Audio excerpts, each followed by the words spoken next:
નમસ્કાર વિદ્યાર્થી મિત્રો, આજે આપણે સ્વાધ્યાયમાં આગળ વધીએ તો એક્ઝામ્પલ નંબર 8 છે આજે આપણે જોશું. તો એક્ઝામ્પલ 8માં આપણને બે બિંદુઓ વિદ્યુતભાર QA અને QB 20 સેન્ટીમીટરના અંતરે મૂકેલા છે. તો એના મધ્ય બિંદુ O આગળ આપણે પરિણામી વિદ્યુત ક્ષેત્ર ગોતવાનું છે. આપણો પહેલો સવાલ છે. બીજા સવાલમાં આપણે પૂછ્યું છે કે જો O આગળ 1.5 × 10⁻9 કુલમ વિદ્યુતભાર મૂકવામાં આવે તો એના પર બળ કેટલું લાગશે. તો પહેલાં આપણે શું કરવું, O આગળ વિદ્યુત ક્ષેત્ર છે ગોતી નાખવી. તો એના માટેનો લોજિક આ ટાઈપ બનશે.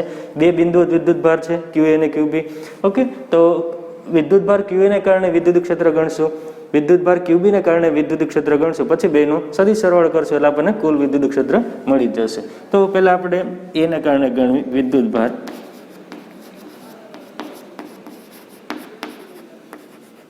QA ને કારણે બિંદુ O આગળ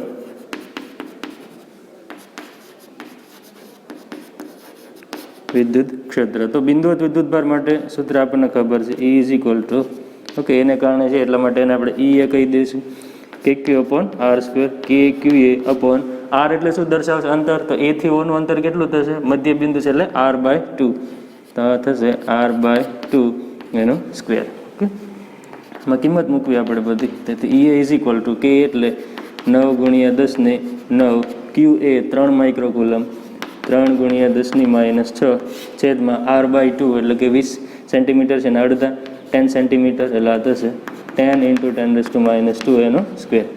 આનું આપણે સાદુરૂપ આપશું તો આવશે 9 × 27 × 10⁵. ઓકે, ન્યૂટન પર કુલમ. આ આવી ગયું એને કારણે. હવે આની દિશા આપણે આકૃતિમાં દર્શાવશું, કારણ કે સદી સરવાળો કરો તો દિશા પણ જરૂરી છે. તો આ કેવો વિદ્યુતભાર છે, પ્લસ. તો પ્લસ વિદ્યુતભાર હોય તો એનું વિદ્યુત ક્ષેત્ર આપણને ખબર છે દૂર જતી દિશામાં બનશે, તો એનો સદિશ આ બાજુ આવશે. આ થઈ ગયું EA સદિશ. ઓકે, દૂર જતી દિશામાં, O થી B ની દિશામાં. ઓકે, તો અહીંયા દિશા પણ લખું, O થી B. ચલો આવી રીતે હવે B ને કારણે ગણશું આપણે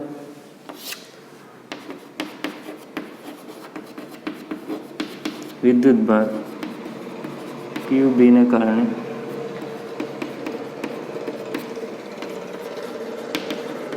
બિંદુ O આગળ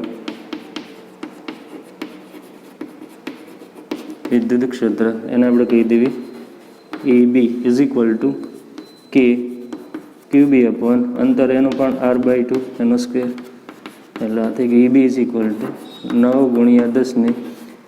ઓકે, ખાલી અહીં આપણે મૂલ્ય જ લખ્યું છે એટલા માટે પ્લસ માઇનસ છે ધ્યાનમાં લેશું નહીં. પ્લસ માઇનસ છે એ દિશા નક્કી કરશે, તો મૂલ્ય માટે આપણે આ પોલારિટી ધ્યાનમાં નથી લેવાની. તો QB પણ 3 માઇક્રોકુલમ છે એટલે થશે 3 × 10⁻6 છેદમાં R/2 એટલે 10 સેન્ટીમીટર, 10 × 10⁻2 એનો સ્ક્વેર.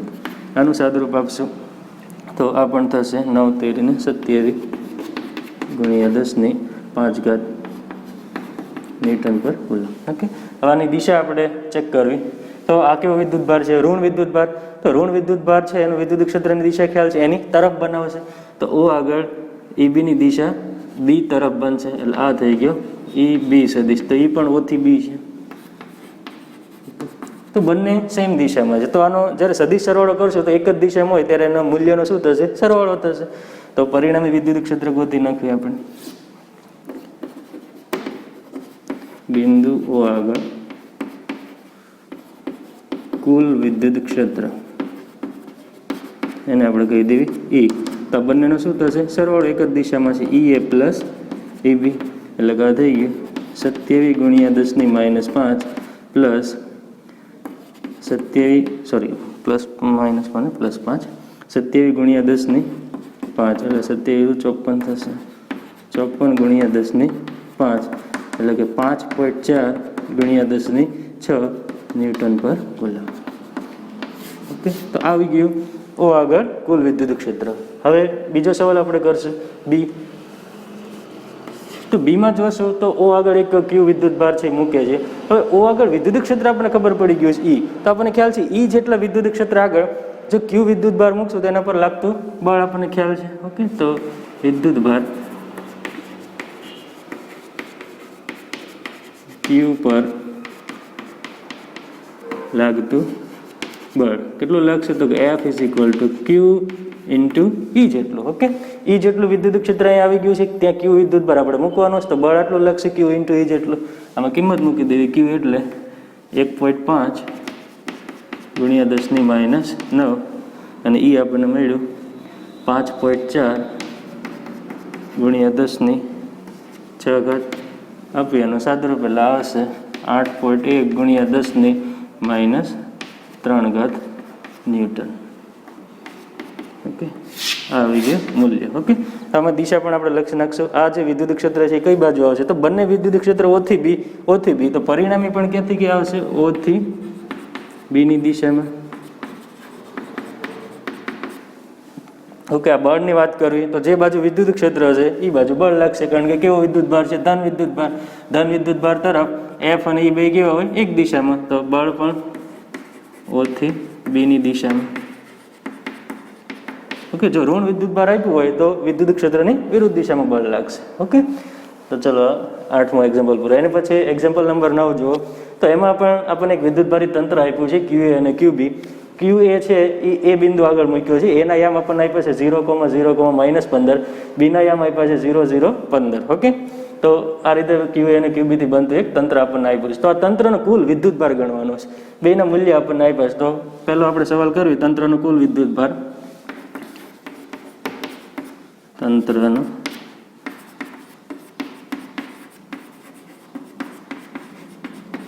કુલ વિદ્યુત ભાર Q ઇઝ ઇક્વલ ટુ બેનો શું કરી નાખો? સરવાળો. કુલ વિદ્યુત ભાર માટે Q1 પ્લસ Q2. તો Q1 આપણને આપ્યો છે 2.5 ગુણ્યા 10⁻7 કુલમ. Q2 કેવો છે? માઇનસ 2.5 ગુણ્યા 10⁻7 કુલમ. તો નેટ ચાર્જ થશે 0. ઓકે, અને આ તમે જોઈ શકશો આ રીતના આપણે ભણી ગયા, એક બંનેના મૂલ્ય સમાન હોય અને પરસ્પર વિરુદ્ધ હોય. ઓકે, પોલારિટી વિરુદ્ધ હોય અને પરિમિત અંતર હોય તો શું બનાવશે? ડાયપોલ. ઓકે, અને ડાયપોલનો કુલ વિદ્યુત ભાર કેટલો થાય? 0. તો એ જ વસ્તુ છે, અહીંયા એક આપણને ડાયપોલ આપેલી છે, તો એનો કુલ વિદ્યુત ભાર 0 થાય. બીજો સવાલ તમે જોશો તો ડાયપોલ મોમેન્ટ ગોતવાની છે. તો ડાયપોલ મોમેન્ટ આપણે ગોતી નાખી.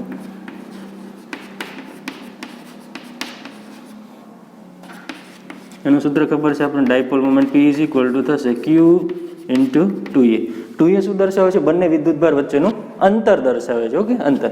તો Q આપણને ખબર છે, બેમાંથી એકનું મૂલ્ય લઈ લેવી, 2.5 ગુણ્યા 10⁻7. 2A એટલે બે વચ્ચેનું અંતર. તો અહીંયા જોશો, ઓકે, માઇનસ નિશાન શું કરશે? દિશા, આ ઋણ Z દિશામાં પોઈન્ટ છે, જ્યારે આ ધન Z દિશામાં. પણ એનું મૂલ્ય તમે જોશો તો અહીંથી આ અંતર કેટલું થશે? આ 15 મીટર છે, આ બીજું 15 મીટર.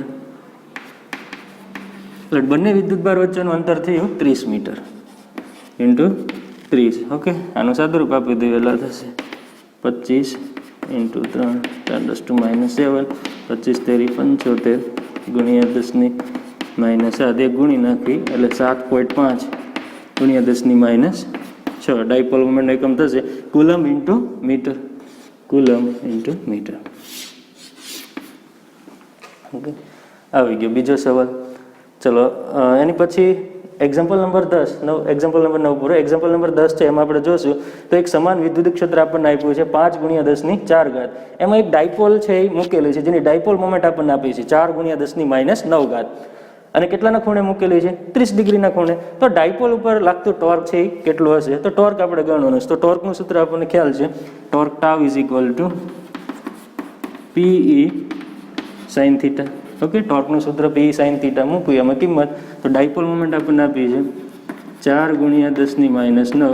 વિદ્યુત ક્ષેત્ર આપ્યું છે 5 ગુણ્યા 10⁻4 ઇન્ટુ સાઇન θ આપ્યો છે 30 ડિગ્રી. ઓકે, સૂત્રમાં કિંમત મૂકવાની છે, બીજું કંઈ નથી કરવાનું.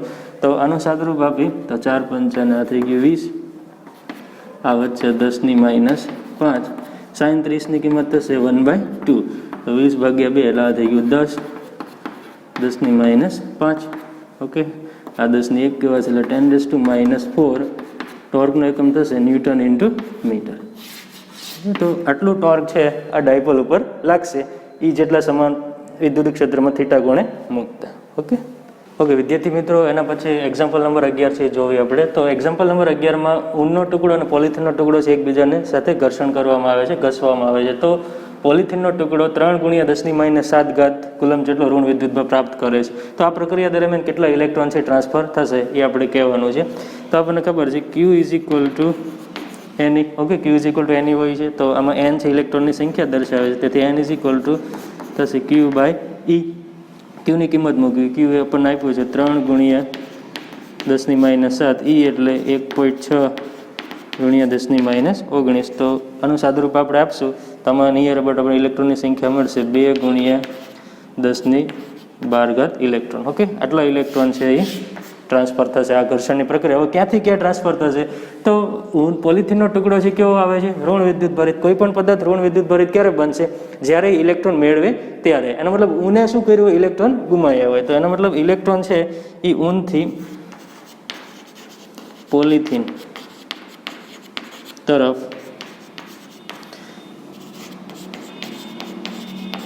ઇલેક્ટ્રોન સ્થાનાંતર થાય. ઓકે, ઊનથી પોલિથીન તરફ. હવે બીજો સવાલ જે છે એમાં આપણને પૂછ્યું છે કે ભાઈ દળ ટ્રાન્સફર થશે, દળનું સ્થાનાંતર થશે.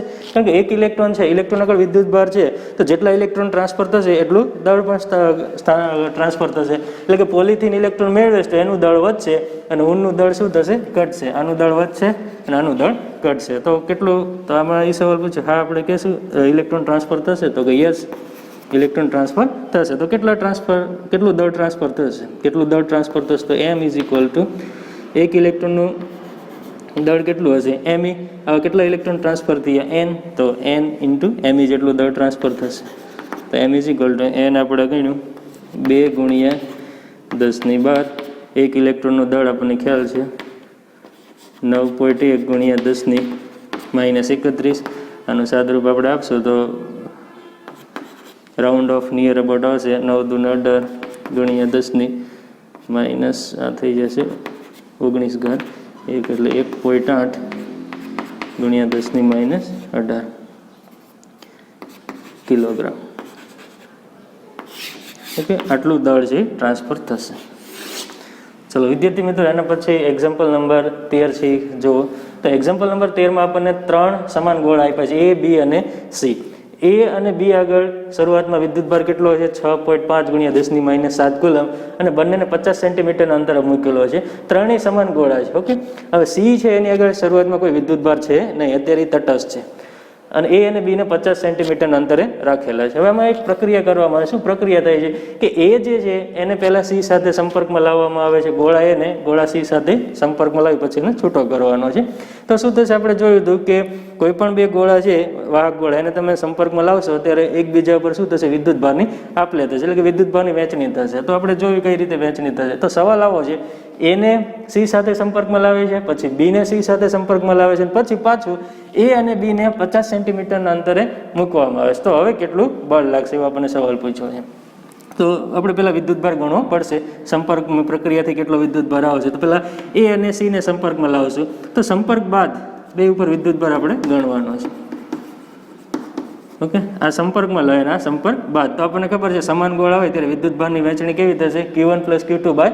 તો Q + 0/2 એટલે આના પર આવશે Q/2 અને આના ઉપર પણ વિદ્યુતભાર આવશે Q/2. એટલે કે C આગળ પણ વિદ્યુતભાર હવે આવી ગયો છે. હવે કોને સંપર્કમાં લાવવાના છે? B અને C ને. તો એના માટે આપણે ગણવી વિદ્યુતભારની વહેંચણી.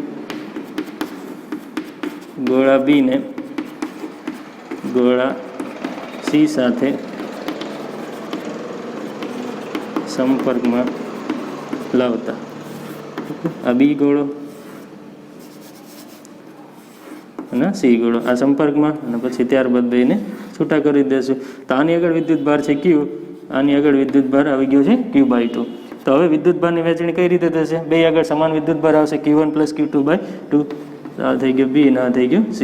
એટલે આ થશે Q + Q/2/2. આટલો વિદ્યુતભાર આવશે. તો આની ગણતરી કરી તો થશે 3Q/4 જેટલો વિદ્યુતભાર B આગળ આવશે અને C આગળ પણ આટલો જ આવશે 3Q/4. ઓકે, ચલો હવે કોને લાવવાના છે નજીક? A અને B ને. કેટલા? 50 સેન્ટીમીટરના અંતરે. તો હવે બે ઉપર કેટલો બળ લાગશે? તો કુલમના નિયમ મુજબ એફ ઇઝ ઇક્વલ ટુ કે ક્યુ એ ક્યુ બી અપોન બે વચ્ચેનું અંતર. Okay, r square. તો કે q n q two upon r square આ કિંમત આમાં મૂકી દેવી.